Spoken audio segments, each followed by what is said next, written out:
All right. Hi, everyone. My name is Anna Lobisch. And for my capstone this year, I'm going to be discussing homelessness among single mothers in Hawaii. And I'm sure everyone's wondering why I'm sitting outside. I'm actually in Chinatown right now, um, doing this recording because Chinatown has a lot of homeless people. And I know that there are some homeless single mothers out here. And then, of course, IHS isn't too far. And I know that they house single mothers over there with their families as well. So I'm going to get started. And here we go. Okay. So in 2015, Hawaii declared a state of emergency over this issue that I'm going to be discussing. The governor of Hawaii declared a state of emergency due to the number of homeless individuals that they had in the state, the rising number. And then the single mothers contended with providing for their children and paying for accommodations, paying for housing and childcare, food, all of those things it's really expensive. And it can be hard if you're a single income family. So 465 people out of 100,000 are homeless here in Hawaii, which is a really large amount.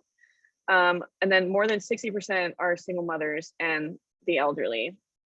Contributing factors are discrimination, lack of access to employment opportunities, rising housing costs, and inadequate support from the government, from the state, things like that.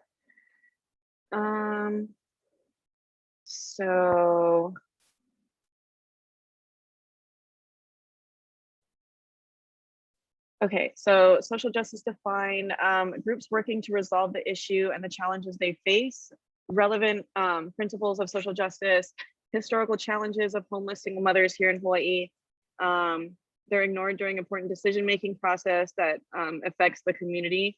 They have challenges with voting, and then of course, human rights violations.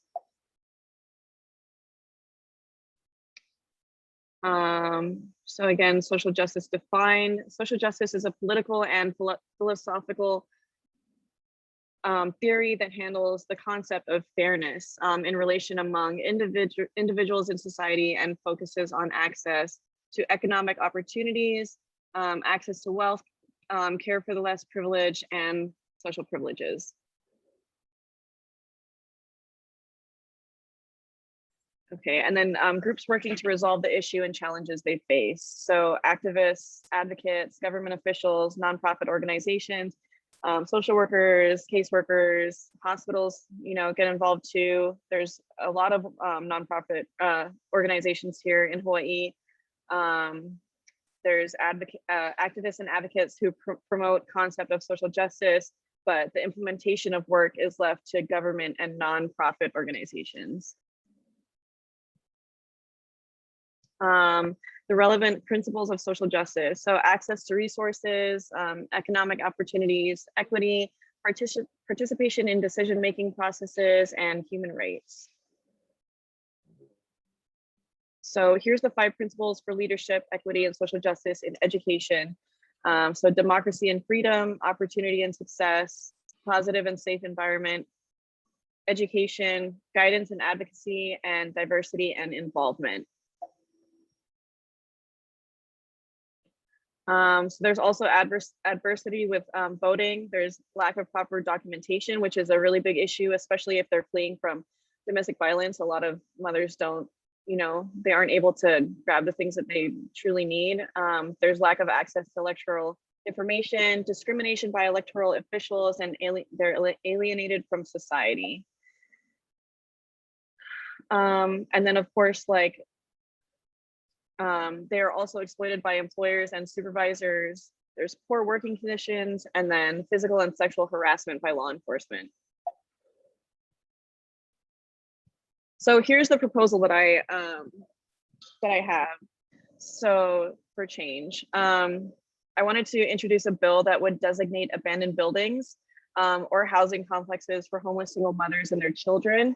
Implement a system that provides subsidized childcare on property or free, depending on their income. Transportation for places that they need to go, like if they need to go to a job interview, things like that. social workers, caseworkers, and mental health providers. Security for campus, especially, you know, if mothers are fleeing from domestic violence, that's something that they're definitely going to need. Ways to facilitate women's rights education and GED or vocational training, and then prepare these families for reintegration back into society so that they're ready to live life outside of this specified shelter. And then on-site facilities to include a cafeteria, creating a farm to table concept where they would grow and farm their own food and prepare that food. And then in conclusion, after reviewing all these slides, we can see that, you know, homelessness obviously is a very significant issue impacting so many lives here in Hawaii, and then especially single mothers and children, which will affect our future generations. The scale of the problem was identified, and then we also spoke about the background and the history. Sorry. And then social justice was also clearly defined. Local groups are working with the government to correct some of the problems, but they're still encountering a lot of challenges. Let's see, we discussed also the introduction of a bill to make a way to help fix this issue, to gain more access to public transportation as well if they need that, higher paying jobs, providing them access to affordable daycare, which they'll have on site, and then they could get once they get out as well, because there are organizations that help with that. And then, yeah, that's it. All right, thank you.